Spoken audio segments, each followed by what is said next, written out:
Yo, sa mga pare ko, ako lang ba nakapansin na parang planado na ng San Miguel Beermen ang trade na nangyari kaugnay itong si Terence Romeo at Vic Manuel sa Terra Firma? Dahil after na matrade ang dalawang veteranong to sa dalawang young player ng Terra Firma, Chongson at Kahilig, agarang nilabas ang mga balita na hindi nga raw magtatagal ang mga to sa team ng Terra Firma Jeep. Samantalang itong si Kahilig at Chongson ay napapakinabagan na agad ng San Miguel Beermen. Literal na wala ngang planong matanggal sa pagiging farm team itong Terra Firma at nakakapagtaka, di ba, na bakit pinapayagan pa rin ng PBA ang bagay na to.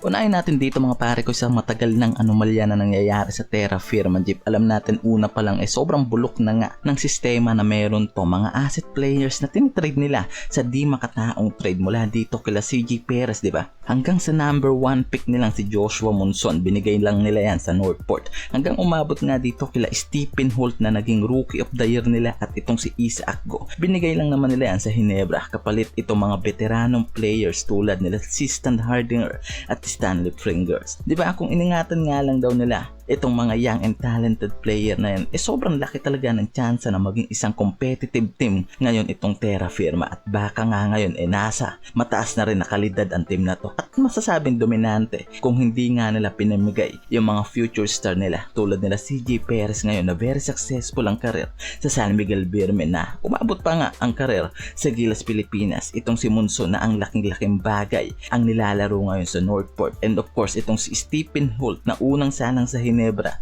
nakatungtong agad sa finals. Tapos ngayon, ito namang dalawang star nilang si Chongson at Kahilig ang napakinabangan na naman ng SMC teams. Hindi naman sa lugi mga pare ko, di ba? Isipin mo yung dalawang veterano nga naman yung naging kapalit nito, si Terence Romeo at Manuel. Hindi lugi, pero kung pag-uusapan yung napagiging bata, paniguradong malaki pangaraw ang mai-improve nitong si Chongson at Kahilig. And for sure na itong SMB ngayon ang makikinabang sa dalawang youngster na yan sa future nila. Samantalang itong dalawang veteranong inaasahan nga ngayon na makakatulong sa Terra Firma Jeep, wala rin palang plano talagang magtagal sa farm team na to.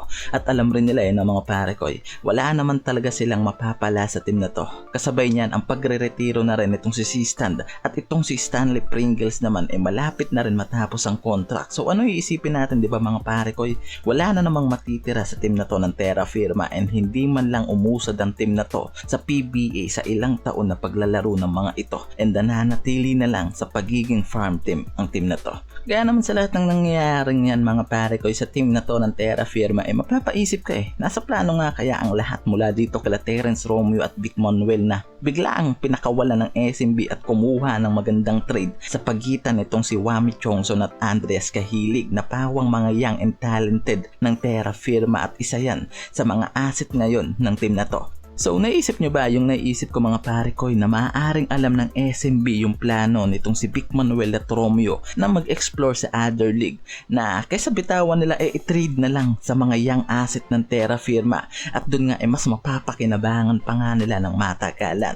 So yan yung maaaring nangyari ngayon And saka lumabas yung balita na itong si Vic Manuel at Romeo hindi na nga magtatagal sa karir nito sa PBA League. Sumunod dyan mga pare ko itong balita na pagre-retiro nga ni si Stan Hardinger and di malabo na sumunod na rin sa pag-alis itong si Stanley Pringles once na tuluyan ng umalis si Romeo at Vic Manuel sa Terra Firma. Susunod dyan malamang etong si Stanley Pringles. So sunod-sunod na problema nga talaga ang kinaharap ngayon ng Terra Firma Jeep pagdating sa mga players. Panibagong isang taon para sa team na to ang wala na namang nangyari and ngayon nga nananatili pa rin nga ang mga ito sa pagiging farm team and kitang-kita yan sa movement na ginagawa ng mga ito. So talagang mapapatanong ka na lang na parang mas deserve na nga lang ng mga ito na tuluyan na lang mawala sa liga ng PBA ngayon.